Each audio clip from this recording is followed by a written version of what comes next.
की राजधानी दिल्ली में बाइक सवार कुछ नकाबपोश बदमाशों ने दिन दहाड़े हथियार के दम पर एक डिलीवरी एजेंट से 2 लाख रुपए लूट लिए। घटना दिल्ली के प्रगति मैदान इलाके में हुई, जिसका एक सीसीटीवी वीडियो भी सामने आया, जिसमें बाइक सवार कुछ बदमाश एक कार से पैसों से भरा बैग लेकर फरार होते दिखे। ये घटना तब हुई जब ओमनिया एंटरप्राइजेज नाम की कंपनी के डिलीवरी एजेंट साजन कुमार अपने एक साथी के साथ चांदनी चौक से गुरुग्राम जाने के लिए निकले। उन्होंने लाल किले के पास से एक कैब बुक की, लेकिन जैसे ही कार प्रगति मैदान के टनल में घुसी, 2 बाइक पर सवार 4 नकाबपोश बदमाशों ने उनका रास्ता रोक लिया। बाइक से उतरते ही 2 बदमाशों ने पिस्तौल निकाल ली और फिर कार में बैठे उस डिलीवरी एजेंट से पैसों से भरा बैग छीन लिया। उन्होंने हथियार के बल पर करीबन 2 लाख रुपए इसी टनल में जो कैब में सवार 2 लोग थे उनसे लूट लिए।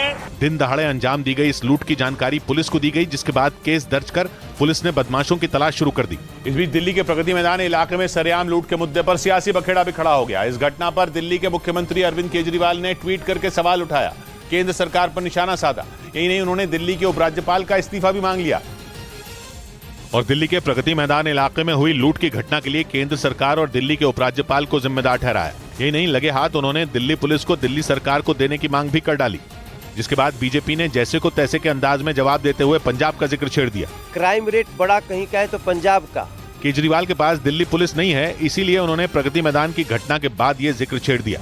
उधर पाकिस्तान के मीडिया के मुताबिक पाकिस्तानी सेना ने अपने लेफ्टिनेंट जनरल समेत 11 अफसरों को बर्खास्त कर दिया। दावा किया गया कि यह कार्रवाई पाकिस्तानी सेना में मौजूद इमरान खान के वफादारों के खिलाफ की गई, क्योंकि पाकिस्तान के मीडिया के मुताबिक सेना के जिन अफसरों पर एक्शन लिया गया वो 9 मई को इमरान खान की गिरफ्तारी के बाद पाकिस्तान में हुई हिंसा को रोकने में नाकाम हुए थे, जिसकी वजह से इमरान के समर्थकों ने पाकिस्तानी सेना की कई इमारतों पर भी हमले किए थे। आरोप लगाया गया कि पाकिस्तानी सेना में मौजूद इमरान खान के वफादार अफसरों ने जानबूझकर हिंसा करने वालों को नहीं रोका। इस मामले की जांच में जुटी पाकिस्तान की सेना ने अपने 1 लेफ्टिनेंट जनरल, 3 मेजर जनरल और 7 ब्रिगेडियरों को बर्खास्त कर दिया। इस बीच आतंकवाद के मुद्दे पर चीन ने पाकिस्तान को कड़ी फटकार लगा दी। चीन के एक अखबार में छपी रिपोर्ट के मुताबिक चीन के विदेश मंत्री ने पाकिस्तान को आतंकवाद पर जीरो टॉलरेंस नीति जारी रखने को कहा और आतंकवाद पर सख्त एक्शन लेने की सलाह दी। हालांकि चीन आतंकवाद के मुद्दे पर संयुक्त राष्ट्र में कई बार पाकिस्तान की गर्दन बचा चुका है, लेकिन जब आतंकवाद से उसके भी हाथ जलने लगे तो उसने पाकिस्तान को भी आतंकवाद से निपटने का पाठ पढ़ा दिया। चीन के अखबार में छपी खबर के मुताबिक वहां के विदेश मंत्री ने पाकिस्तानी सेना के एक बड़े अधिकारी से मुलाकात की। इस दौरान उन्होंने पाकिस्तान को आतंकवाद पर नियंत्रण करने की नसीहत दी। असल में चीन पाकिस्तान में कई विकास परियोजनाएं चला रहा है, लेकिन बीते 3 साल में चीन के प्रोजेक्ट और नागरिकों पर बड़े आतंकी हमले हुए, जिनमें 25 से ज्यादा चीनी नागरिकों की मौत हो गई। इसी वजह से आतंकवाद के मुद्दे पर अब चीन ने पाकिस्तान को फटकार लगाई। उधर पाकिस्तान के पेशावर में सिख समुदाय के एक आदमी पर गोलियां चलने से दहशत मच गई। वहां 24 घंटे के अंदर सिख समुदाय के लोगों पर यह दूसरा हमला हुआ, जिससे वहां हड़कंप मच गया। बताया गया कि पेशावर के पास मनमोहन सिंह नाम के दवा व्यापारी पर कुछ हमलावरों ने ताबड़तोड़ गोलियां बरसाईं, जिससे उनकी मौत हो गई। आरोप है कि पाकिस्तान में अल्पसंख्यकों को जानबूझकर निशाना बनाया जा रहा है। यही वजह है वहां पर 2 दिन पहले सिख समुदाय के एक शख्स पर गोलीबारी हुई थी और वहां दहशत फैलाने के इरादे से 24 घंटे के अंदर ही एक बार फिर सिख समुदाय के लोगों को टारगेट किया गया, जिसमें मनमोहन सिंह नाम के शख्स की गोली लगने से मौत हो गई। इस घटना के बाद पाकिस्तान की सरकार ने इसकी जांच आतंकी गतिविधियों पर नजर रखने वाली संस्था CTD को सौंप दी। ब्रेकिंग न्यूज आ रही है। पाकिस्तान के पेशावर में सिख समुदाय के शख्स पर हुए हमले से जुड़ी भारत सरकार ने पाकिस्तान के पेशावर में हुए हमले पर कड़ा ऐतराज जताया। वहां 2 दिन के अंदर अल्पसंख्यकों पर हुए 2 हमलों पर भारत सरकार ने पाकिस्तान से जवाब मांगा। जानकारी के मुताबिक इसके लिए भारत ने पाकिस्तान के राजनयिक को समन्स जारी कर इन हमलों के बारे में जवाब मांगा। पेशावर में 2 दिन के अंदर सिख समुदाय के 2 लोगों पर जानलेवा हमले हुए, जिनमें एक शख्स की जान तक चली गई, जिसके बाद भारत ने पाकिस्तान के खिलाफ सख्त रुख अपनाया है। पाकिस्तान के राजनयिक को जारी समन्स में भारत ने पाकिस्तान सरकार से इन हमलों की जांच करवाने और आरोपियों पर एक्शन लेने की बात कही। इधर जम्मू कश्मीर के पुलवामा में NIA ने टेरर फंडिंग के खिलाफ बड़ी कार्रवाई कर दी। NIA की अलग अलग टीमें पुलवामा के करीब 10 ठिकानों पर पहुंची और वहां छापेमारी की। बताया गया कि 23 जून को टेरर फंडिंग केस में बिहार से एक आरोपी आनंद पासवान को गिरफ्तार किया गया था और इसी कड़ी में NIA की टीम जम्मू कश्मीर के पुलवामा पहुंची। इससे पहले 23 जून को बिहार में NIA ने माओवादियों से जुड़े संगठनों के टेरर फंडिंग के मामले में बड़ी कार्रवाई की थी। साथ ही वहां से एक आरोपी आनंद पासवान को गिरफ्तार किया था। NIA के मुताबिक यह आरोपी फंड इकट्ठा कर रहा था और बैन किए गए संगठन communist party of India Maoist को फिर से एक्टिव करने की कोशिश में जुटा था और माना जा रहा है कि इसी सिलसिले में पुलवामा के 10 ठिकानों पर NIA की टीम पहुंची और वहां छापेमारी की। उधर यूपी के हमीरपुर में रहस्यमय गुब्बारा मिलने से हड़कंप मच गया। इलाके के लोगों ने दावा किया कि गुब्बारा पाकिस्तान से आया, क्योंकि गुब्बारे पर PIA लिखा था, जिसे देखते ही वहां के लोगों के बीच दहशत फैल गई। और वहां के लोगों को ये डर सताने लगा कि पेड़ पर जो गुब्बारा लटका मिला वो पाकिस्तान की तरफ से भेजा गया। वो गुब्बारा एक विमान के आकार का था और उस पर PIA लिखा था। इसका मतलब वहां के लोगों ने पाकिस्तान इंटरनेशनल एयरलाइन समझा, जिसके बाद इलाके में डर का माहौल बन गया और पुलिस को सूचना दी गई। एक पेड़ के ऊपर जो है एक गुब्बारा मिला है, जिसके बारे में जांच की जा रही है। पुलिस ने उस गुब्बारे को कब्जे में लिया और आगे की जांच शुरू कर दी।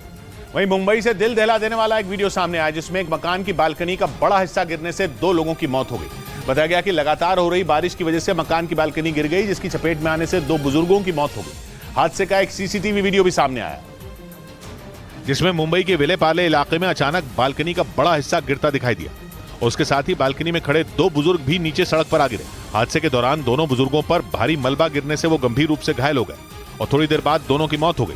दोनों बुजुर्ग पति पत्नी बताए गए और वो उसी मकान में रहते थे जिसमें हादसा हुआ। जिस वक्त ये हादसा हुआ वहां पर काफी लोग बैंड बाजे के साथ मौजूद थे और बालकनी ढहने से कुछ सेकंड पहले ही वो सभी लोग वहां से हटे थे, यानी अगर वो भी वहां होते तो और बड़ा हादसा हो सकता था। इस बीच राजस्थान की राजधानी जयपुर में फुलेरा को जिला बनाने की मांग पर बवाल हो गया और हजारों की संख्या में स्थानीय लोगों ने विरोध प्रदर्शन किया।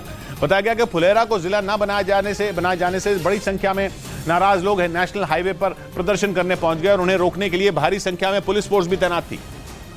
लेकिन इसके बावजूद लोगों ने जयपुर के मौखमपुरा इलाके में नेशनल हाईवे पर तार और पत्थर डालकर जैम लगाने की कोशिश की और पथराव किया, जिसके बाद पुलिस ने उन्हें खदेड़ने के लिए आंसू गैस के गोले छोड़े, लेकिन बवाल बढ़ता चला गया।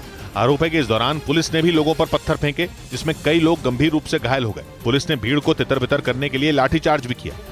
हम वापस आ रहे थे तभी पुलिस वालों ने बिना मतलब हमने कुछ भी नहीं किया तो भी अटैक किया। बताया गया कि कांग्रेस विधायक बाबूलाल नागर ने फुलेरा के लोगों को दुदू विधानसभा क्षेत्र में न घुसने की चेतावनी दी थी। इसी के बाद सैकड़ों की संख्या में लोग प्रदर्शन करने मौखमपुरा पहुंचे थे। प्रशासन ने पूरे इलाके में धारा 144 लागू कर दी। उधर पाकिस्तान के लाहौर की एक अदालत ने वहां के पूर्व प्रधानमंत्री नवाज शरीफ को 37 साल पुराने एक मामले में बरी कर दिया। पाकिस्तानी मीडिया के मुताबिक उन पर आरोप था कि वहां के एक मीडिया समूह को रिश्वत के तौर पर उन्होंने अवैध तरीके से सरकारी जमीन दी थी। और अब इस मामले में नवाज शरीफ को राहत मिल गई। पाकिस्तान की मीडिया के मुताबिक ये मामला साल 1986 का है, जब नवाज शरीफ लाहौर डेवलपमेंट अथॉरिटी के चेयरमैन थे। उस वक्त उन पर आरोप लगा था कि उन्होंने वहां के एक मीडिया समूह को रिश्वत के तौर पर बेशकीमती 7 एकड़ सरकारी जमीन दी थी, जिस पर 37 साल बाद फैसला आया और नवाज शरीफ को इस मामले में बरी कर दिया गया। इससे एक दिन पहले पाकिस्तान की संसद ने उस कानून को भी रद्द कर दिया जिसके तहत भ्रष्टाचार के मामले में दोषी पाए गए वहां के नेताओं का आजीवन चुनाव लड़ना प्रतिबंधित कर दिया गया था। यानी अब नवाज शरीफ फिर से पाकिस्तान लौट सकेंगे और चुनाव भी लड़ सकते हैं। इस बीच पाकिस्तान के पूर्व प्रधानमंत्री इमरान खान के करीबी परवेज खटक पर शिकंजा कस गया। पाकिस्तान में भ्रष्टाचार के मामलों की जांच करने वाली संस्था NAB ने उन्हें एक घोटाले के मामले में नोटिस जारी कर दिया और उन्हें पूछताछ के लिए बुलाया। परवेज खटक पर आरोप है कि उन्होंने पेशावर के बस रैपिड ट्रांजिट प्रोजेक्ट में घोटाला किया। जब वो साल 2013 से 2018 तक खैबर पख्तूनख्वा के मुख्यमंत्री थे, तब उन्होंने उस प्रोजेक्ट का रूट कई बार बदला और साथ ही उन्होंने महंगी दरों पर सामान खरीदने की इजाजत भी दी थी, जिस पर उन्हें अब NAB ने नोटिस जारी कर दिया, जिससे परवेज खटक पर जांच का दबाव बनाकर पाकिस्तान के पूर्व प्रधानमंत्री इमरान खान के खिलाफ गवाह बनाए जा सके, क्योंकि वो पाकिस्तान के पूर्व प्रधानमंत्री इमरान खान के बेहद करीबी रहे। लेकिन 9 मई को पाकिस्तान में हुई हिंसा के मामले में कार्रवाई के बाद उन्होंने PTI से इस्तीफा दे दिया था। उधर पाकिस्तान के बलूचिस्तान प्रांत के विद्रोही गुट BLA यानी बलोच लिबरेशन आर्मी नाम के संगठन ने ऐलान कर दिया कि वो बड़े पैमाने पर पाकिस्तान में आत्मघाती हमलों की तैयारी में है। उसने अपने संगठन के कुछ हमलावरों की तस्वीरें भी जारी की और पाकिस्तान के साथ ही चीन को भी सीधे सीधे चुनौती दी कि पाकिस्तान के कई शहर अब उसके निशाने पर हैं। बलूचिस्तान प्रांत के विद्रोही गुट BLA यानी बलोच लिबरेशन आर्मी ने इन तस्वीरों के साथ ये दावा भी किया कि उसकी ये आत्मघाती ब्रिगेड पाकिस्तान के कई शहरों में घुस चुकी है। साथ ही संगठन ने पिछले कुछ दिनों में पाकिस्तानी सेना पर हुए आत्मघाती हमलों की जिम्मेदारी भी ली। ये कबूल किया कि पाकिस्तान में हुए आत्मघाती हमलों के पीछे BLA का ही हाथ था। इन तस्वीरों को जारी कर BLA ने धमकी दी कि वो पाकिस्तान और चीन के सैनिकों पर इससे भी बड़े और भीषण हमले की तैयारी में है।